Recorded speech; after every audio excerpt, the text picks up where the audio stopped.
కూడా దగ్ధ చేసే పరిస్థితి కనిపించింది. ఏంటి అసలు మీ దగ్గర ఉన్న సమాచారం ఏంటి? ముందుగా ఏఓటి ప్రేక్షకు అలాగే ప్యానెల్ ఉన్నటువంటి సభ్యులందరికీ నమస్కారం. మా కాంగ్రెస్ మిత్రుడు రవి మాట్లాడే దాంట్లో అది ఆయన పార్టీని డిఫెండ్ చేసుకునే అంశమే తప్ప వాస్తవాలు ఎక్కడైనా కనిపించినట్టు ఎక్కడ నాకైతే అనిపిస్తలేదు. ప్రభుత్వమే వాళ్ళది. ఒకవేళ నిజంగా అవినీతి జరిగింది, 264 ఎకరాలు ఏదో భూమి అంటున్నారు, ఆ భూమిలో అవకతవకలు జరిగినాయి అంటే ప్రభుత్వమే వాళ్ళది. చట్టపరమైనటువంటి చర్యలు తీసుకోమండి. ఎక్కడెక్కడ అవినీతి జరిగింది, ఎక్కడ జరిగింది, దాంట్లో ఎంతవరకు ఎవరి స్థలం ఉన్నది, ప్రభుత్వ స్థలం ఉందా, ఎవరిచ్చిర్రు, ఏం సంగతి, ఏంది పూర్తి స్థాయి వివరాలంతా కూడా వాళ్ళ దగ్గర ఉంటాయి. ఎవరో వాళ్ళ ప్రభుత్వంలో వాళ్ళు లేరు అని అంటే ఆరోపణ చేయడం అంటే వేరు. కానీ ప్రభుత్వమే వాళ్ళది ఉన్నది చెప్పినప్పుడు చట్టపరమైన చర్యలు తీసుకునేటువంటి అవకాశం ఉంటుండే. ఇంకోటి షబీర్ అలీ గారే ప్రెస్ మీట్ పెట్టి మరి చెప్పడం జరిగింది. ఇప్పుడు ఆయన షబీర్ అలీ గారు ఏమంటున్నారు, నేను అది జరిగింది అంటుండు. సరే జరిగింది చేసిండు, మా మిత్రుడు మాట్లాడుకుంటే ఆయన గురించి చెప్తా ఉన్నాడు. ఆయన 7 సార్లు ఓడిపోయాడు అండి. ఒకసారి 2 సార్లు కాదు, 7 సార్లు అదే కాంగ్రెస్ పార్టీస్తే ఓడిపోయాడు. 2 సార్లు గెలిచిండు. ఆ గెలుపు కూడా బార్డర్ మీద. అంటే ఏ నాయకుడు ఎవరు అనేది వాళ్ళకి తెలుస్తుంది. ఇక మనం అంతకన్నా గొప్పగా చెప్పాల్సిన అవసరం లేదు. కాటుపల్లి వెంకటరెడ్డి గారు అంటే పోటీ చేసిన 9 సార్లు 7 సార్లు ఓడిపోయాడు. 7 సార్లు ఆయన ఓడిపోయాడు. ఇక ఆయన ట్రాక్ రికార్డ్ అది, ఆయన ట్రాక్ రికార్డ్ అంటే చెప్పాలి, అది కూడా చెప్పాలి. దానికి తోడు ఆయన గురించి ఏదో మాట్లాడుతూ ఉంటే ఆయన శిష్యవర్గం కానీ, ఆయనకున్న కొంత బృందం కానీ, లేదా అధికార పార్టీ ఎవరైనా ఆయన కళ్ళల్లో ఈనల్లో పడనికే, అంటే ఆయన కళ్ళలో పడితే రేపు రాజకీయ భవిష్యత్తు ఉన్నటువంటి కాంగ్రెస్ పార్టీ ఉన్నటువంటి చోట మోట లీడర్లు అందరూ మహేందర్ రెడ్డి అటువంటి అంతే, ఇక వేరే ఆప్షన్ లేదు. అదే ప్రయత్నం చేస్తూ ఉంటారు కదా. ఈ ప్రయత్నం చేస్తే పోనీ ఈయన మీద ఏదైనా క్లీన్ చిట్ ఉందా అంటే, ఈయన మీద దొంగసారా కేసులు, కత్తిపోట్ల కేసులు, ల్యాండ్ గ్రాబింగ్ కేసులు, మహిళల మీద ఇచ్చేసినటువంటి కేసులు, వాళ్ళ కొడుకు మీద రేప్ కేసు, ఇవన్నీ మేము పెట్టినాం. ఇప్పుడు పెట్టామా ఏమన్నా? నిన్న మొన్న పెట్టినామా సార్? ఇప్పుడు కాదు, జరిగింది 2 రోజులు, శుక్రవారం జరిగింది. మీరు మాట్లాడింది మొన్న. మా భారతీయ జనతా పార్టీ నాయకుడుగా ఆయన ఎమ్మెల్యే అయింది 2 సంవత్సరాలు మాత్రమే. మరి ఇవన్నీ ఎప్పుడైనాయి? ఇవన్నీ ఎప్పటి నుంచో ఉన్నాయి కదా. ట్రాక్ రికార్డ్ వాళ్ళది కదా, మాది ఎక్కడ ఉంది? ఒకవేళ నిజంగా ఉంది అని అనుకుంటే ప్రభుత్వం వీళ్ళదే కదా, వేరే ప్రభుత్వం నిరూపించండి. అవసరం ఉంది, ఆయన్నే ఛాలెంజ్ చేసిండు. చేసినప్పుడు బహిరంగంగా పోయేది ఉండే. ఈ మంది మార్బలం ఇంకేదో చేశాలనే ప్రయత్నం, ప్రత్యక్షంగా దాడులకు తీసుకునేటువంటి ప్రయత్నం చేస్తేనే కదా ప్రతి దాడి జరుగుతుంది. సరే, ఎవరన్నా మన ఇంటికి ఏదో విషయం మీద పిలిచినావు, నువ్వు చెడ్డకు పిలిచినావు, 4 వస్తున్నారు మాట్లాడుతున్నారు, 40 మంది వస్తే నువ్వు ఆటోమేటిక్ డిఫెన్స్ చేస్తావు. డిఫెన్స్ చేసే క్రమంలోనే జరుగుతాయి కానీ జరగాలని కాదు కదండి. ఇప్పుడు డిఫెన్స్ చేసే జరగంలోనే జరుగుతాయి కానీ వారించే పద్ధతిలో జరుగుతాయి తప్ప వాంటెడ్లు ఎవరు చేసేటువంటి పరిస్థితి లేదు కదా. నేనేమంటున్నా, ఒకవేళ నిజంగా కూడా ఈయన ఛాలెంజ్ చేసాడు, వారు మాట్లాడారు. అయితే దీనికన్నా ముందు ఒక 8-9 నెలలు, సంవత్సరం క్రితము రోడ్డు విస్తరణలో ఆయన సొంత ఇల్లు, ఎప్పటి నుంచో ఉన్నటువంటి సొంత ఇల్లు, తాతల ముత్తాతల నుంచి ఇల్లు కూడా ప్రభుత్వ అవసరం కోసం, ప్రజల అవసరం కోసం తన ఇల్లును కూడా వదులుకున్నాడు. అది ఆయన గొప్పతనమా? నాకు తెలిసి దాదాపు 1 ఎకరం ల్యాండ్ పోయింది. ప్రజాప్రతినిధిగా ఆయన ఏం చేయాలనుకుంటున్నాడు, ఆ సర్కిల్ ని మంచి వాతావరణం తీసుకురావాలి, ప్రజలకు ఉపయోగపడాలనే ఆలోచన తన సొంత ఇల్లు వదులుకున్నటువంటి పరిస్థితి. మళ్ళీ ఆ రోజు ఏం చేసినావు? ఆ రోజు ఏం మాట్లాడలేదే. ఆ రోజు కొన్ని అభినందించలే కదా. ఇవాళ నువ్వు మాట్లాడినావు. సరే, మాట్లాడినావు, జరిగినటువంటి కేసులు నువ్వు వాళ్ళ మీద వీళ్ళ మీద, ఇప్పుడు బీజేపీ నాయకుల మీద 5 మంది మీద, కార్యకర్తల మీద కేసులు పెడితే అలా రమేష్ ఒక ఆయన ఉన్నాడు, ప్రవీణ్ అన్నాడు, శ్రీధర్ అన్నాడు, నవీన్, నరేష్ అన్నాడు. వీళ్ళు ఎప్పుడైనా ఏదైనా కేసులలో ఉన్నారా? అలాంటి చరిత్ర కూడా లేదు. ఇప్పుడు ఎక్కడ లేదు. ఏం పెట్టిన వీళ్ళ మీద 326 ఒకటి, 132 ఒకటి, 324, ఇక వాళ్ళ ప్రపంచం ఏదో పెద్ద యుద్ధం చేసేసినటువంటి కేసులు. ఎవరైనా డిఫెన్స్ చేసే క్రమంలో ఎవరైనా చేస్తారు.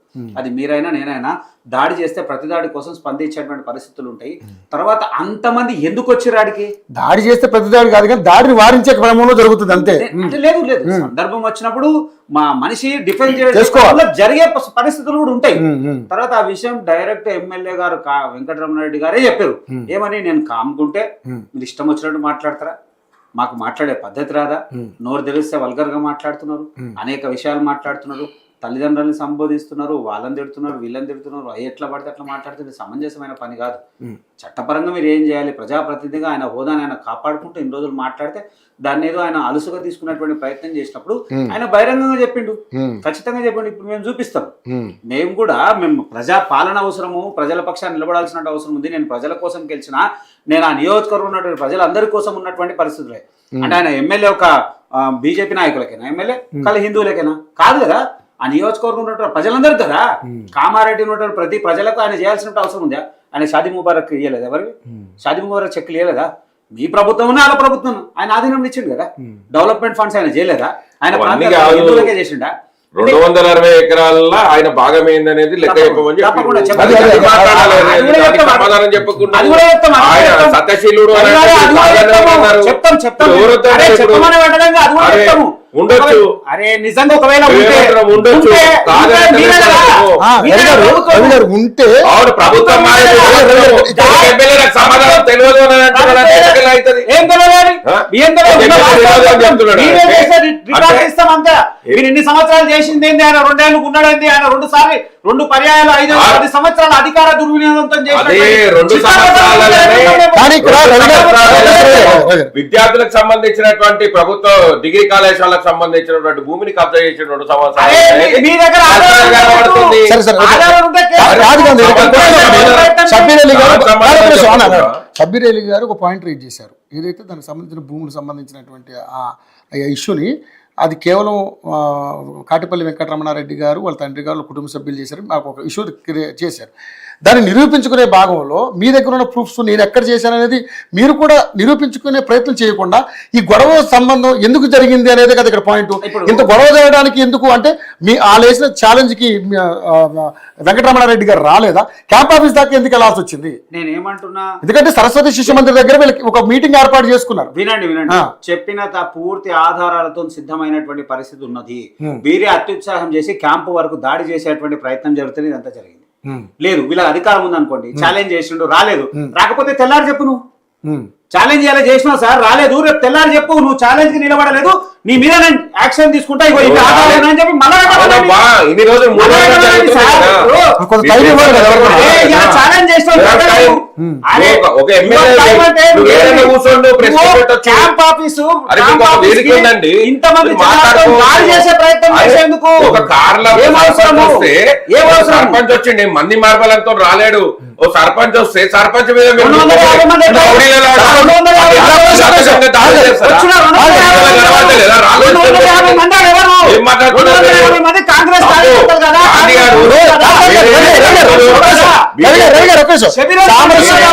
సామరస్యంగానే వెళ్ళుంటే ఎమ్మెల్యే కావాలని కవ్వింపు చర్యలకు పాల్పడ్డాడు. ఎమ్మెల్యే నిజాయితీగా ఉంటే ఏమంటున్నా భారతీయ జనతా పార్టీకి లేదు.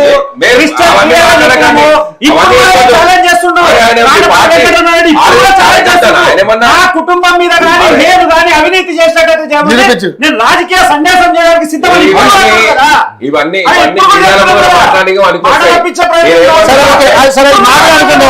నిరూపించండి. దాడి చేసిందా బీజేపీ హింసాయుతానికి పాల్పడ్డారా పాల్పడలేదా? ఇప్పుడు రాళ్ళు తీసుకొని ఎత్తేసిరా?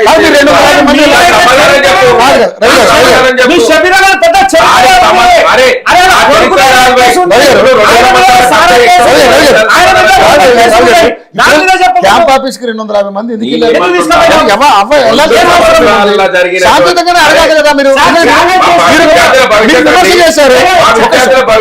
విమర్శ చేశారండి. కరెక్ట్ విమర్శ చేశారు. ఆ విమర్శకి సొల్యూషన్ ఆలోచించండి. అక్కడి నుంచి మేము అదే అంటున్నాము. ఒక బాధ్యత గల ఒక ఎమ్మెల్యేగా ఉండి ఎమ్మెల్యే చేయాల్సినటువంటి పని చేయడానికి విస్మరించినందుకే మా నాయకులు పోయి అడగడానికి పోయి తప్పు. నువ్వు వెయిట్ చేయాల్సిన అవసరం ఉండే, మేము సమాధానానికి సిద్ధంగా ఉన్నాము, మేము సిద్ధంగా ఉండే.